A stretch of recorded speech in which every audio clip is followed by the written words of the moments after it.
If you're planning to buy your first home in Canada, this video could save you tens of thousands of dollars, so make sure to watch until the end. The FHSA is one of the most powerful savings tools the Canadian government has ever created for first-time buyers. Think of it as a hybrid between an RRSP and a TFSA. Contributions are tax-deductible, like an RRSP. Investment growth is tax-free.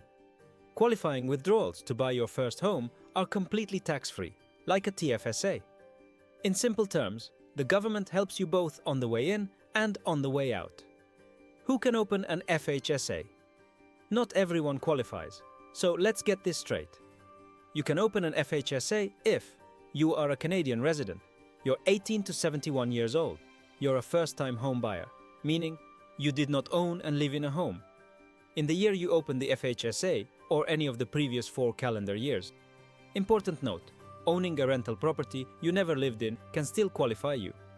Contribution rules. This is critical. This is where most mistakes happen, so pay close attention. FHSA limits: $8,000 per year, $40,000 lifetime maximum. You don't get $40,000 instantly. The room builds only after you open the account. Carry forward rule. If unused, contribution room carries forward. Max carry forward per year is $8,000. Example: if you open an FHSA in 2023 but don't contribute, in 2024 you can contribute $16,000, in 2025 up to $24,000, and so on. But if you never open the account, time doesn't help you. So, opening early matters. Tax deductions. How the FHSA saves you. Money every dollar you contribute can reduce your taxable income. Example: let's say you're in a 40% marginal tax bracket and you contribute $8,000. That could mean a $3,200 tax refund.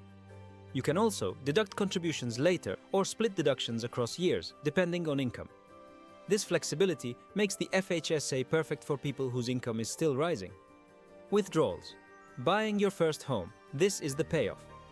Qualifying withdrawals must be used to buy or build a qualifying home in Canada. You must intend to live in it as your principal residence. Maximum withdrawal: $40,000 per person, $80,000 per couple.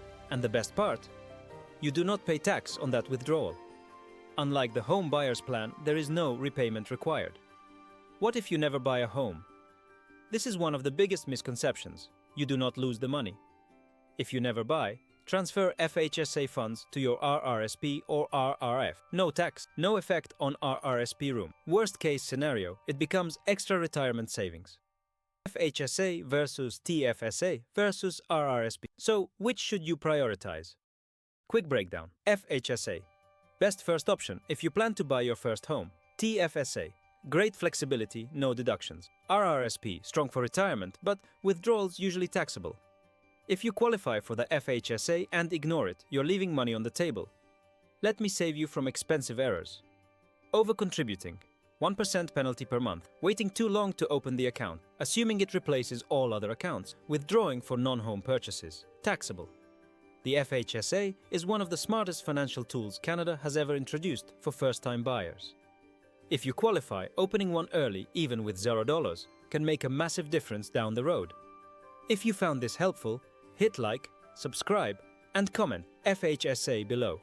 I'll reply with advanced strategies, including how to combine FHSA, RRSP, and TFSA for a faster down payment.